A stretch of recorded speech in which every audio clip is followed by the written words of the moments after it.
Welcome back, everybody, to Math 210 Calculus 1. Today we're going to talk about a topic called implicit differentiation. And we are prepared for this by talking about the chain rule. And you'll see what that means in a little bit. As usual, I have a few videos on this. I've released a couple of the videos, one of them explaining the idea between implicit and explicit. And another one computing an example. And I'll have a few more videos that I'll release after this, because I think that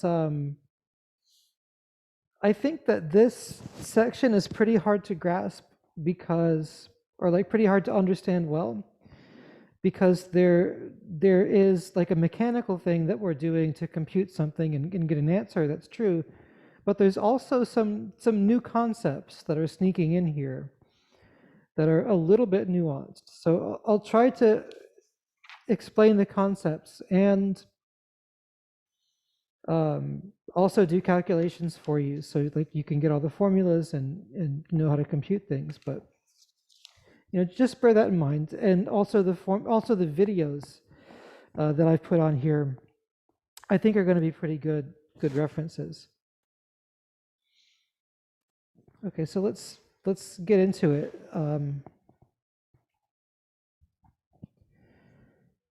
Check that I'm actually using the correct microphone. Okay.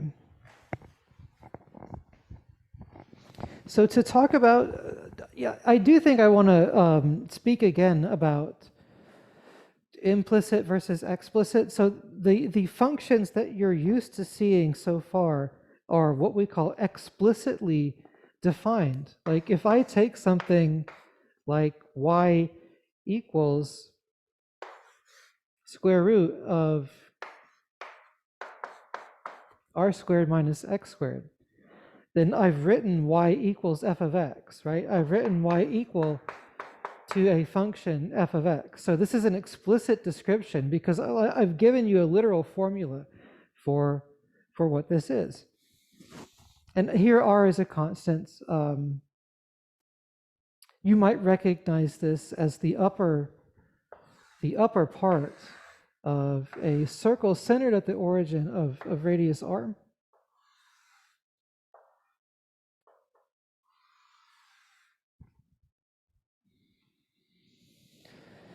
Because if you squared both sides, you would get what? Y squared equals r squared minus x squared, and then rearrange the equation to get x squared plus y squared equals r squared, which is the classic description of the circle.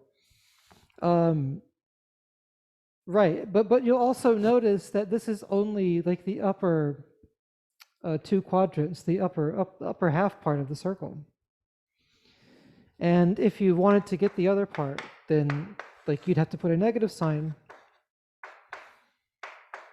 here and make a new function. And so on the other hand, if you just write x squared plus y squared equals r squared, this is what I would say is an implicit description of y, because what we would say is that y is implicitly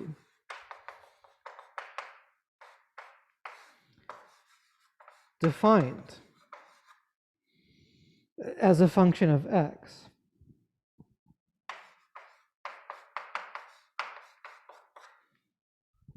And so you know what implicit means, right? That means that, like, what does it mean to imply something, to kind of say something indirectly? Like a passive-aggressive person might imply something about you without coming out and saying it, and that's kind of a negative feeling, but it doesn't have to be negative. And here we're using it to describe, well, like in this case, I've got like two separate functions depending on what I want to, which part of the circle that I'm on. And both of these simultaneously are implicitly defined by this formula, because you could recover either one from the formula. And it could get a lot worse. Like if you had something like x cubed y to the 7th plus 3x to the 14 y to the 3.4, you know, plus y minus 2. Like, what if you wrote something down like that? Then this also implicitly, you know, say this was equal to 0. This also implicitly defines, this equation implicitly defines y as a function of x, but good luck solving it, right? Good luck finding a formula for y. It's not gonna, I don't know if you can or not, probably not. I don't want to try it. So this first example that I've given you is just sort of saying, well, you know, you can do an implicit description that just handles both these cases simultaneously, but this idea of defining something implicitly is much more useful than just that, because you can define y implicitly through an equation without actually knowing what y is yourself. Seems bizarre, but it is, you know, it is what you can do. And even without knowing an actual formula for y, what implicit differentiation allows us to do is to say, in certain circumstances, we can figure out the derivative of y, you know, dy dx. We can figure out the derivative of y without even knowing the formula for y. So that's kind of a little bit of like a mind-bending thing to think about. So in other words, like given an equation like this, I can figure out a formula for dy dx in terms of both x and y. You know, since I don't know what the formula for y is, obviously I couldn't include the formula for y in my formula for dy dx, and that's why we would write dy dx as a function of x and y. Whereas up here, if you have an explicit formula, you can calculate this with derivative rules and get an explicit formula for the derivative. Here, when y is implicitly defined, you can get an implicit formula for the derivative. So that's the that's kind of like the nuanced idea. Are there any questions about what I'm saying there?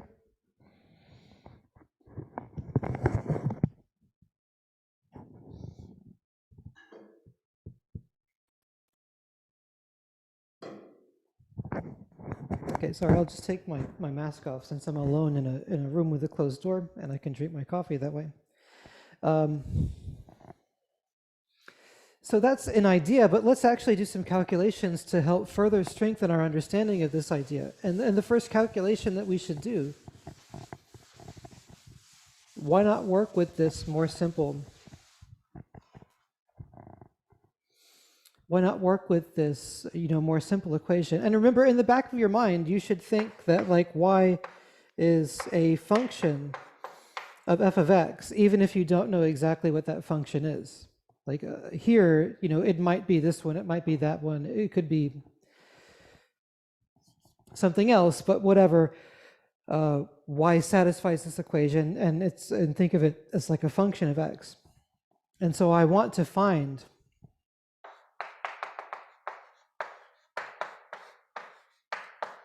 dy dx, or in other words, I want to find y prime. So y prime here should refer to the derivative with respect to x. And what I'm going to do is I'm just going to exploit the chain rule. So I'm going to take the derivative of both sides of this equation. If two things are equal to each other, their derivatives must be equal. So the derivative of x squared plus y squared is equal to the derivative with respect to x of constant r squared the derivative of a constant is of course equal to 0. So now I've got 0 equals the derivative of x squared plus y squared. I want to take now the derivative of this with respect to x, understanding that y is a function of x.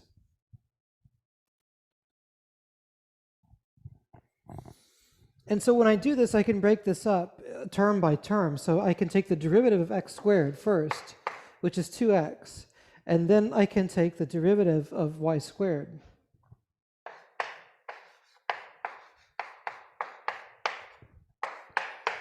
And that's going to be equal to 0. And you might be tempted to say that the derivative of y squared is 2 times y. Well, it is true that the derivative with respect to y is equal to 2 times y. But that's not exactly what we're trying to calculate, is it? We're trying to calculate the derivative with respect to x. And how can we do this? So what's going to be the derivative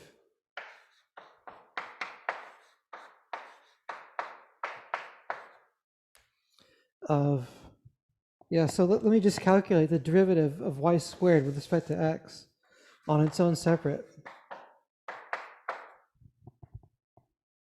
line. So if you remember the Leibniz version of the chain rule,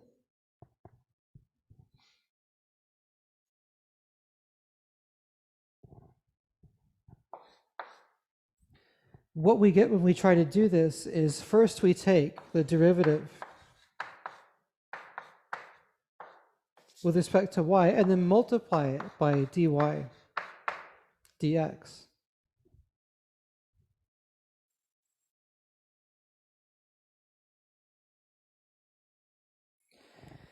So if you like, our outside function is x squared, and we're taking the derivative at the point y. So what do? You take the derivative of the outside function first, plug in y, and then take the derivative of the inside function and multiply it.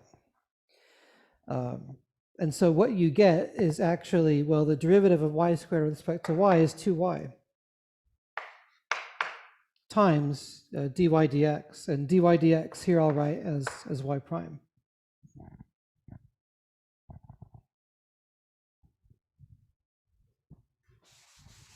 I do really want to drive that home. So because I want to make sure that you don't think that I'm just kind of like inventing math as I'm going and not being consistent in my explanations. So if you have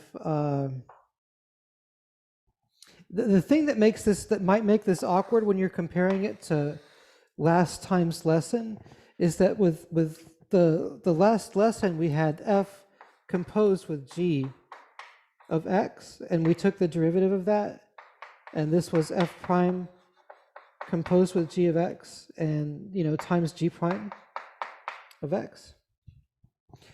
Here we're in a slightly different notational setup because here our inside function is actually f of x and our outside function is actually unspecified. So it's actually this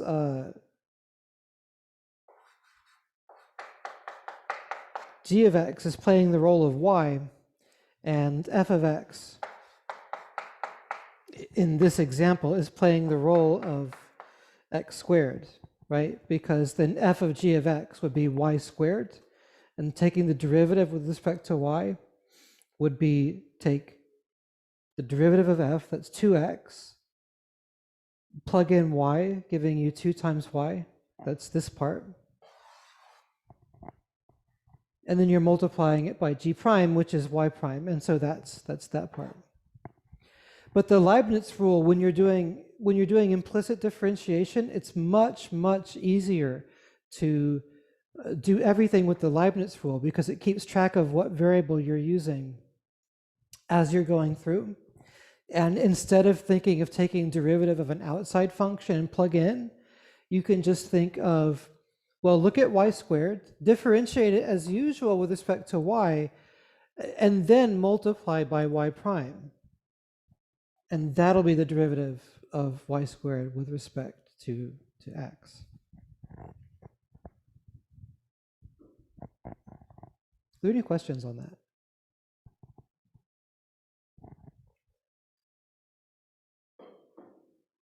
The upshot of this is that now you can do these derivatives really quickly,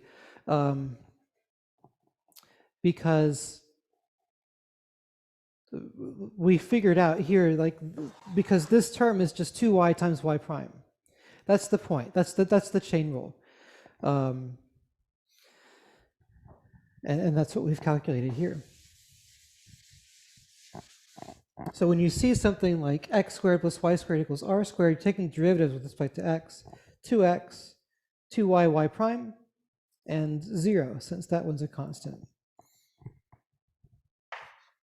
So 2x plus 2y times dy dx, that's y prime, is equal to 0. And how does this help you? Well, now you could just solve for y prime and you're finished. So divide through by 2, get x equals y. Well, divide through by 2 and move this to the other side, get x equal to minus y times y prime. And then divide both sides by negative y to get y prime equals x over negative y, or in other words, negative x over y. So this is a formula for y prime that involves both x and y, which is fine, because this is like an implicit formula for the derivative because it depends on y. And you actually don't know what y is, so like you wouldn't expect to have a magic formula in terms of x, like plugged in there. So when we're taking implicit derivatives, the answer can be in terms of x and y. On the other hand, check this out.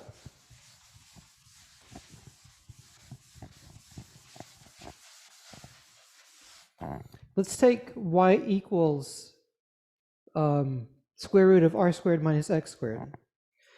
So let's look at this. So this is like the upper part of the circle, and let's try to calculate y prime explicitly. And I want to compare the answer that I get here to the answer that I get here.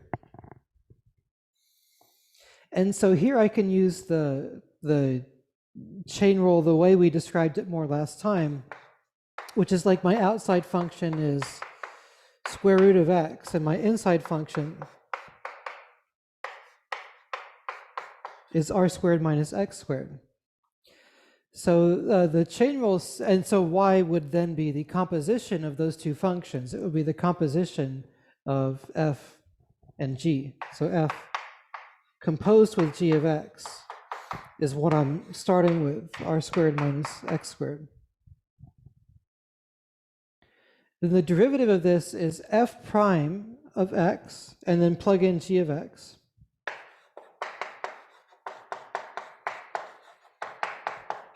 So I won't always be substituting in the formulas, but as we're just getting used to it and learning it, trying to reinforce that.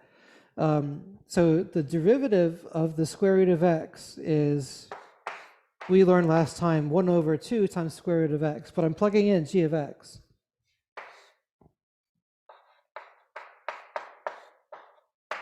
And then multiplying by the derivative of g of x. So then multiplying by this derivative, which is 0 minus 2x. So that's going to be minus 2x. And I can cancel out the 2's if I want and take minus x over the square root, r squared minus x squared. But notice that y is equal to r squared minus x squared. So this is equal to minus x over y. So I really did get the same answer when I calculated the derivative. It's just that when you start with an explicit formula, you will end up with an explicit formula. Whereas if you start with the implicit formula and just take the derivative and solve, you'll end up with the implicit version of it without y being expanded out.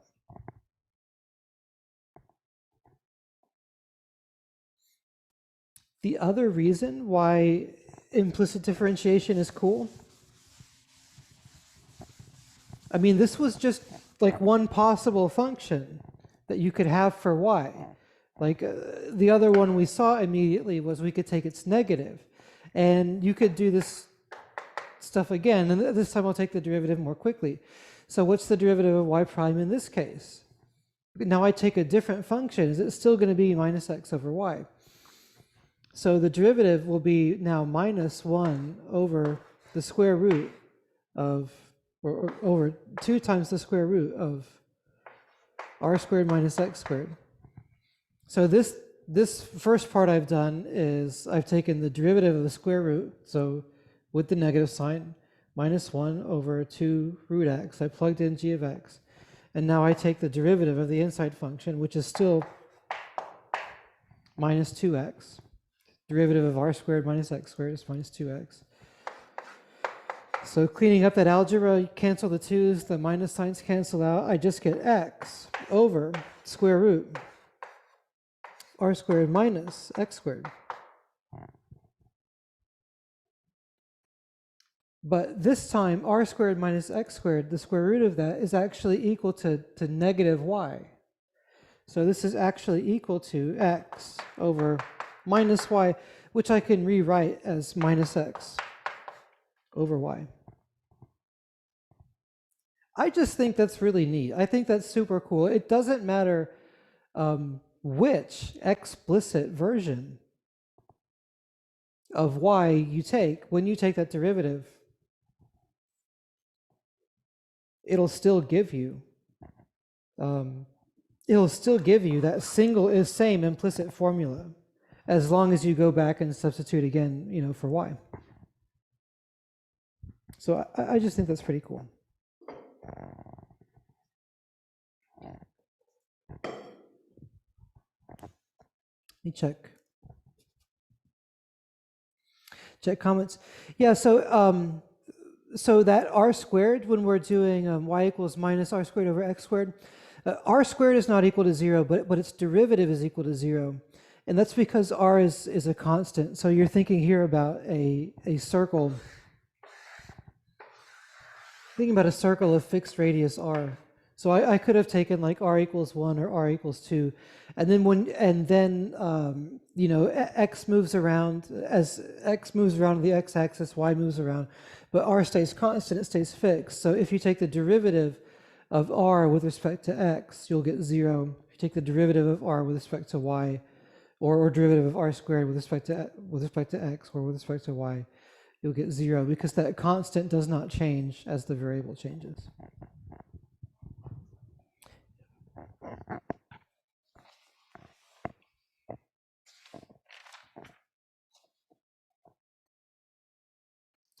Let's do a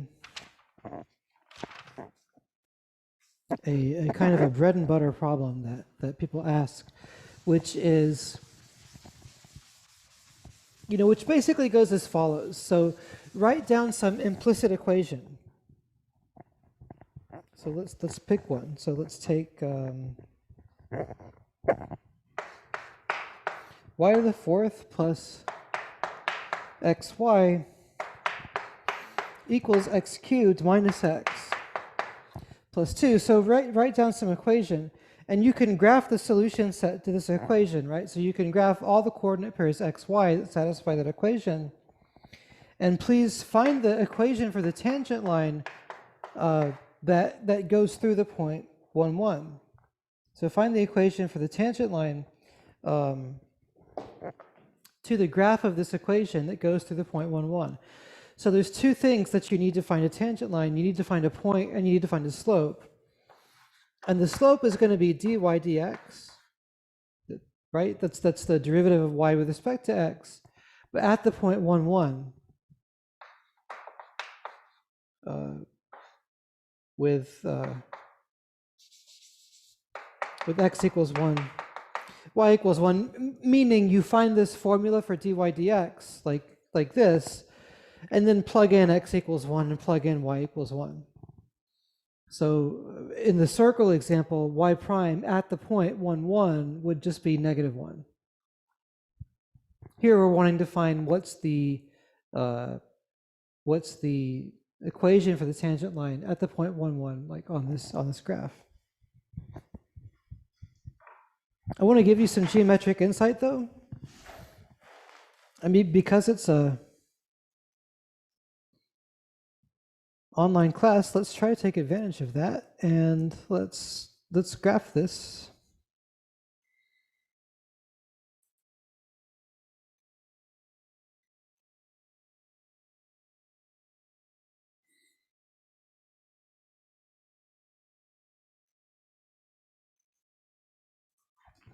So what is it? Y to the 4th plus xy equals x cubed. Oh, that's neat. Minus x plus 2. Okay, so this is the shape. And you can see that it's not a function because it doesn't pass the vertical line test, right? It's not like for a single x value, there's a single y value. So the graph is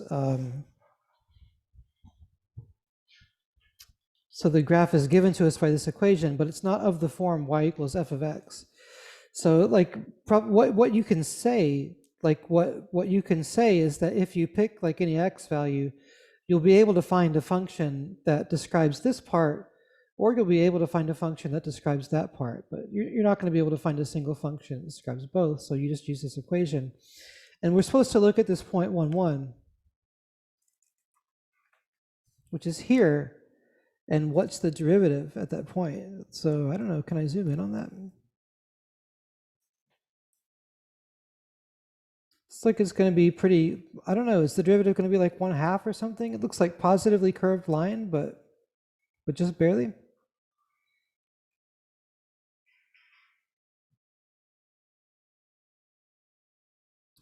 So let's check it out.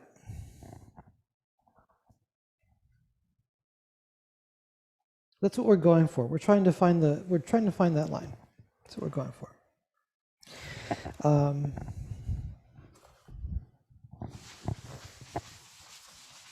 So we do the calculus to make it work. So we try to take the derivative of both sides of this equation with respect to x. Like if two things are equal to each other, then their derivatives also have to be equal to each other. But you have to remember that this prime means dy dx. It means take the derivative with respect to x. And so what I'm going to get is derivative of y to the 4th using the chain rule is 4y cubed times y prime. So it's 4y cubed times the dy dx. The derivative of outside, plug in y times derivative of inside, plus the derivative of x times y. So be careful here. So the derivative of x times y, you really need the product rule in order to do this, because this is a product of two functions, x and y. The derivative of x is 1 times y plus x times the derivative of y. That's applying the product rule to this. So that second derivative becomes y plus x times y prime. And now you're setting this equal to the derivative of x cubed minus x plus 2. So the derivative of x with respect to x is 3x squared. Derivative of x cubed with respect to x is 3x squared. Derivative of x is equal to 1, and the derivative of the constant 2 is equal to 0. And you're asking yourself, what is dy dx, or what is y prime when x is equal to 1 and y is equal to 1? You might be tempted to kind of solve this for y prime and then plug in x equals 1, y equals 1. But don't put yourself through all the extra effort. Like just go ahead and substitute in x equals 1, y equals 1 into this equation. right? You found the derivative sort of implicitly. And without even first solving for y prime, you could just plug in x equals 1, y equals 1, and it'll save you a lot of time because I get 4 times 1 cubed equal, that's 4 times y prime, plus y is equal to 1, plus x is equal to 1 times y prime, is equal to 3 times x squared, so that's 3 times 1 squared minus 1. So see how much that simplified automatically?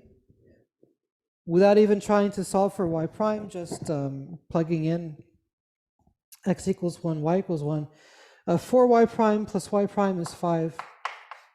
Y prime, 3 minus 1 is 2, and subtract 1 from both sides, giving me 5y prime equals 1, and that's going to give me y prime is equal to 1/5. So yeah, if you wanted a general formula for y prime, you could get one by collecting terms and bringing over to the other side and figuring it out. But you don't really care about this. This problem just asked you to find the derivative at the point 1, 1. And there it is. And that scans with what we saw in the picture, but let's go back and check our work. Let's go back and check our work.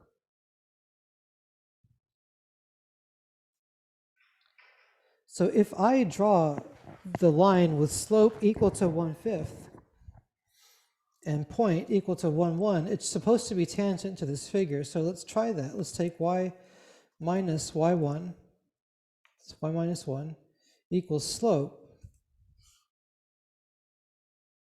times x minus, okay, let's check it out, 1.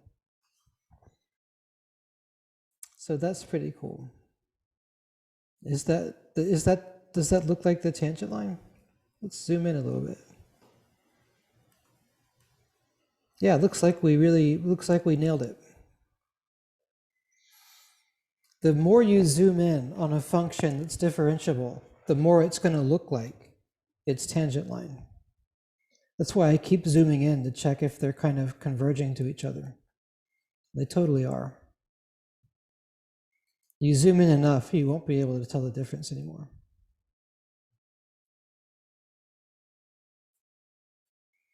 The tangent line, we'll learn in a little bit, is the best approximation that you can make to a differentiable function when you're nearby to the point that defines the tangent line.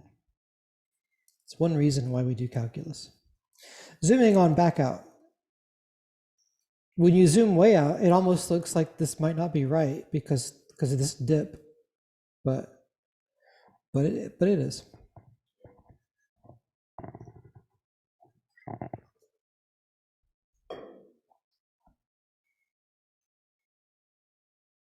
Okay.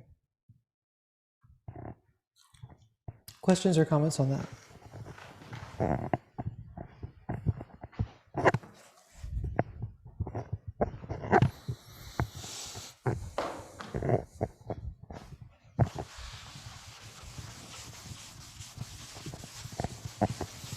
Before doing the next exercise, I give you a warm-up or a practice.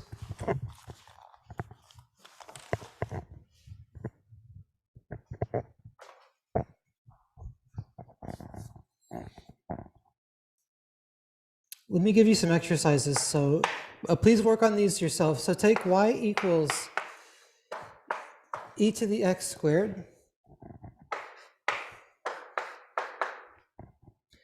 Take y equals e to the 2x. And finally, for a general function, e to the f of x. In each case,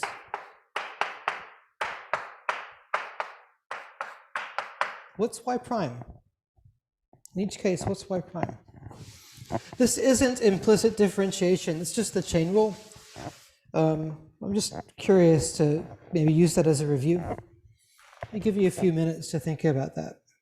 Please calculate those derivatives. Chat me any questions.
After letting you think for a minute. So remember that the derivative of e to the x is equal to e to the x. So that's not one that I did rigorously in class, but I shared with you a video of me doing the derivation. And it's good to remember. So the derivative of e to the x is e to the x. So we'll use that. And for e to the x squared, what's happening is that like y is really a composition with f of x equal e to the x and g of x equals x squared. So that's the proper way to conceptualize this. That's the proper way to conceptualize this. So then using that chain rule, it's derivative of f and then plug in x squared. That's just what you started with. Because derivative of e to the x is e to the x. And then you're multiplying it by the derivative of g, which is 2x. And usually you write like the exponential function after you write your variable. And once you kind of see that pattern, like if you do y equals e to the 2x, you can say, well, this is actually going to be 2 times e to the 2x. Because I just take my original function and I multiply by the derivative of the inside function. So here taking f of x equal e to the x and g of x equal 2x. And here for general function f of x that's differentiable, the derivative of y is just going to be f prime of x times e to the f of x.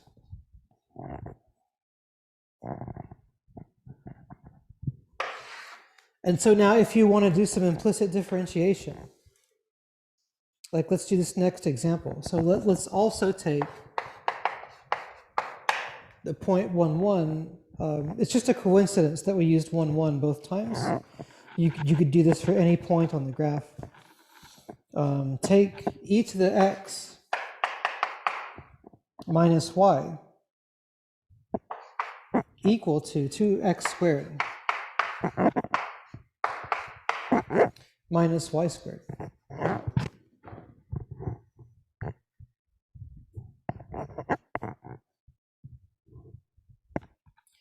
And same question. So find an equation for the tangent line to the point p equals 1, 1. And what we want to do is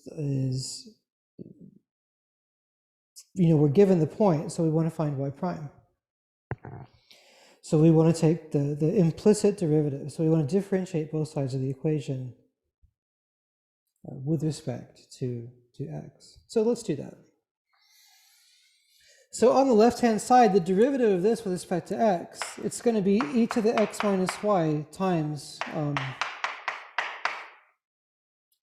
1 minus y prime. So how was I able to do that so quickly? X minus y is my inside function. Its derivative is 1 minus derivative of y. It's 1 minus y prime.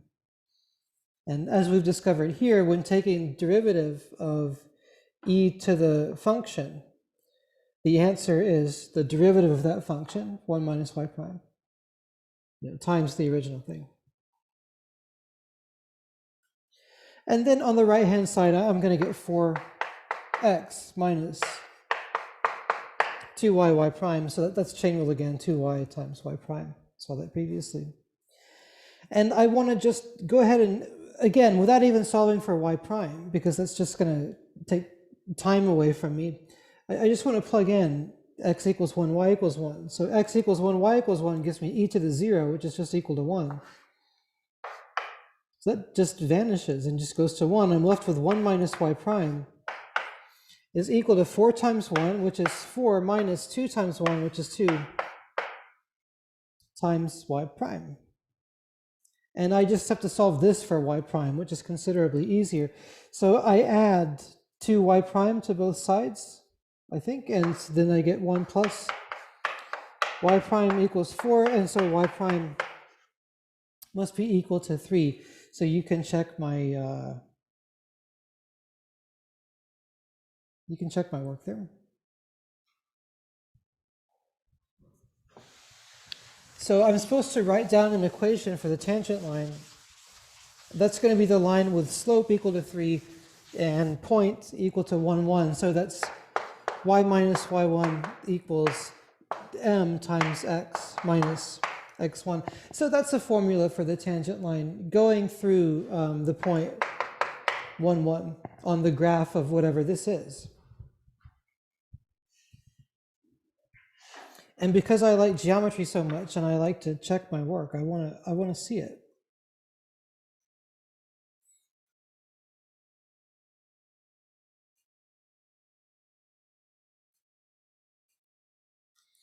So the original equation was e to the x minus y was equal to 2x squared minus y squared. Oh, cool. I like to try to imagine what these things look like, and I always get it wrong. I grew up without having any graphing software or anything, so like when I did calculus, I never got to see the pictures. So 1, 1, we're asking for the tangent line at this point. And we found a solution. We found a solution, and that solution was y minus 1 equals 3 times x minus 1. Cool. And you can see that really is the tangent line going through that point. So I really encourage you to use a graphing software like this to check your work whenever you can. And I encourage you to try to find some, some creativity and joy in the mathematics, because like if you really probe into these problems and try to like further do the visualizations, it can really help making it kind of like fun and interesting. Whereas if you feel like you just have to slog through like 6 questions or something, then that can feel kind of depressing. All right. In the remaining time, I just want to land one more thing on you. One application of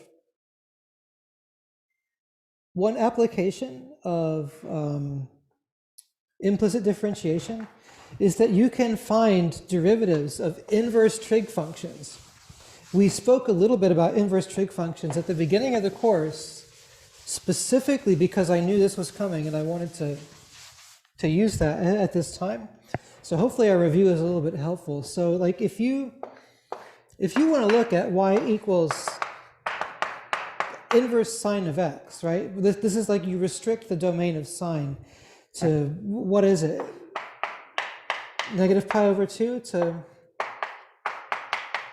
pi over 2. You restrict the domain of sine to negative pi over 2 to pi over 2, and then take the inverse of that function. This is inverse sine of x, or some people call it arc sine of x instead. And then the question is, like, what is dy dx? Like what is y prime? And there's different ways to answer this question, but one way is to use implicit differentiation, because here's the here's the neat trick that you can do. You just take the sine of both sides, and you get the sine of y equals sine of sine inverse of x, which is just x. So instead of doing it directly, you do it implicitly. You say, well, sine of y is equal to x. And then you do this business that maybe you'll remember now from the beginning of the semester that I call drawing a picture of the equation. So can you draw a right triangle?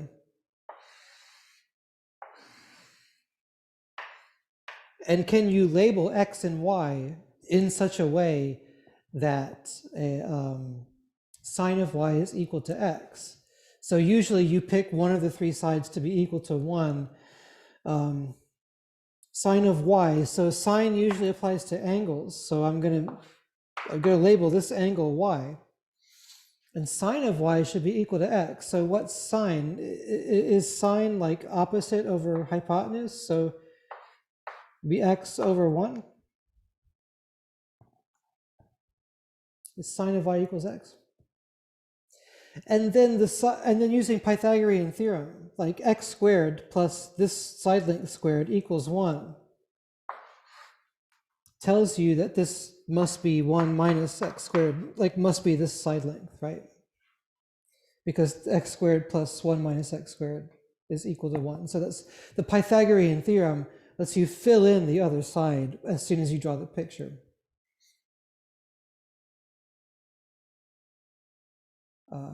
And we'll use this later. So let's actually do a derivative. So let's take the derivative of both sides with respect to x.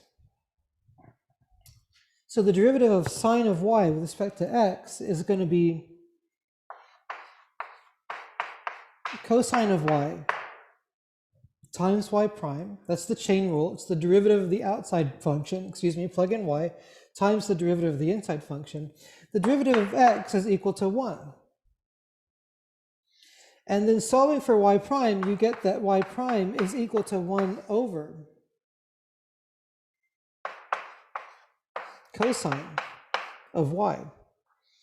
And this is true, it's a true equation, no problem, but this doesn't really help you in the sense that you did not get an explicit formula for the derivative of arcsine, for the derivative of sine inverse. Of course you didn't get an explicit formula because this is implicit differentiation, but the point is, in this special case, I can use the triangle to figure out a formula for cosine of y in terms of x. In fact, cosine of y is adjacent over hypotenuse. So cosine of y is equal to the square root of 1 minus x squared. So therefore, y prime, that is, y prime was the derivative of sine inverse, right?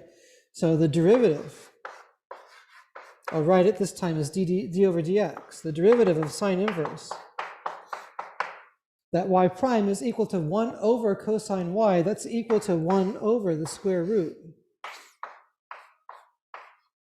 of 1 minus x squared. So that's, I think that's really cool, how we're able to use the chain rule and use the idea of implicit differentiation to be able to calculate the derivative of an inverse trig function. This is a general principle. You can always calculate the derivative of an inverse function using implicit differentiation if you know the derivative of the original function. You can do this with all 6 trig functions, not this one. There's a list of all 6 inverse trig derivatives in your book. And some of them I've worked out with some videos that I'll post today, but also I challenge you to just go through the other inverse trig functions. Like for cosine inverse, if you want to find the derivative of that, instead of sine y equals x, you'd have cosine y equals x, and you'd be drawing a picture of that, and then you'd have a similar setup, and you'd be able to solve it. And so on and so forth. So it's a really great application of implicit differentiation. Right, good deal. So any final questions, comments?